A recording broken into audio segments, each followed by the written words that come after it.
Hi and welcome back to my channel. This week's problem is about finding the area of the blue triangle. Now we have got a square here, A, B, C, D, and we've got a rectangle made up of two separate squares put together.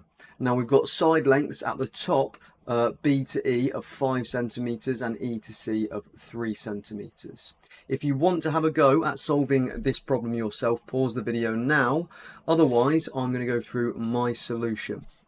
Okay, right, so the first thing I would do with this problem is to label the right hand side of this square as 8. Now I know that's got to be 8 because the top side of the square has a length of 5 and 3, which makes 8 when added together. Now the next thing that I wanted to do is put this right angle here and start labeling some angles. So I know obviously it's a square, so there's going to be a right angle there, and I'm going to call this angle up here theta. So this angle theta, which means that this angle is going to be 90 minus theta. Now from there I've got a right angled triangle, so I'm going to work out the hypotenuse. I'm going to work out this length here. Now that gives a length of root 73 because you're going to do 3 squared plus the 8 squared and square root it. Let's put that on the diagram. Now the side length of the square, the smaller squares, has to be root 73 over 2 because obviously, two of those squares makes up the length of the rectangle, which is the hypotenuse. So I put the root 73 over 2 on there. Okay, now the next thing that I want to do is I want to look at this hypotenuse down here inside the smaller square. Now I'm going to work that length out by doing, again, Pythagoras, root 73 over 2 squared plus root 73 over 2 squared. That will give a length of root 146 over 2. And again, I'm going to put that on the diagram.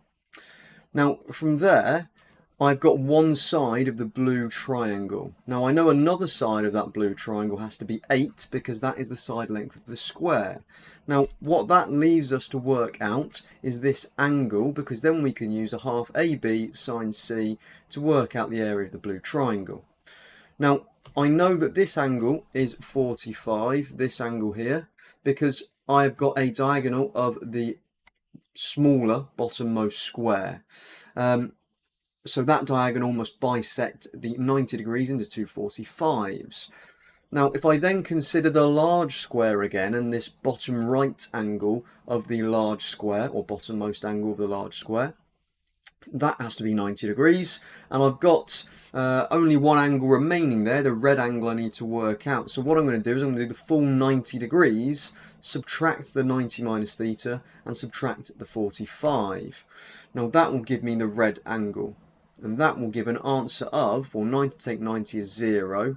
Take away theta is positive theta minus the 45. So we get theta minus 45. And again, I'm going to put that on the diagram. Okay. Now I'm at the point where I've got two sides of that triangle and I've got the angle in between, so I can use a half AB sine C. So let's write that down. The blue area is going to be a half times by 8 times root 146 over 2 times by sine theta minus 45. Now we could work out theta, but I'm going to do this as an exact value, so I'm going to do it algebraically. And I say an exact value, I want to explain exactly what's happening algebraically and trigonometrically, which is a great word. Not sure if it's definitely a word, but it should be if it's not. Right, now I'm going to do a half times 8, and then, which is 4, and then 4 divided by 2 would give me 2 root 146. Now we need to consider the sine theta minus 45, and for that I'm going to use this formula. So sine of x minus y is equal to sine x cos y minus cos x sine y. Replacing the sine theta minus 45 using this, I'm going to get sine theta cos 45 minus cos theta sine 45. Gives us this.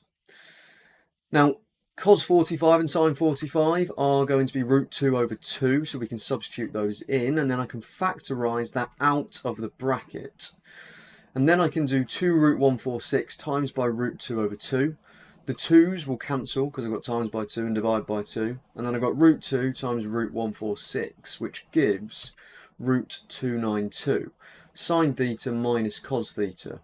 Now all I need to do here is then work out what sine theta, the exact values of sine theta and cos theta are. Now looking at the triangle on the right hand side of the diagram where we've got theta in there, sine theta I can work out by doing opposite over hypotenuse. Now opposite is 8 and the hypotenuse is root 73. So we're going to get 8 over root 73. Cos theta is adjacent, so that's 3 over the hypotenuse, so we're going to get 3 over root 73. Now 8 take away 3 we can do because the denominators of those fractions are the same, so we get 5 over root 73, sorry. And then I can rearrange that to 5 times root 292 over root 73.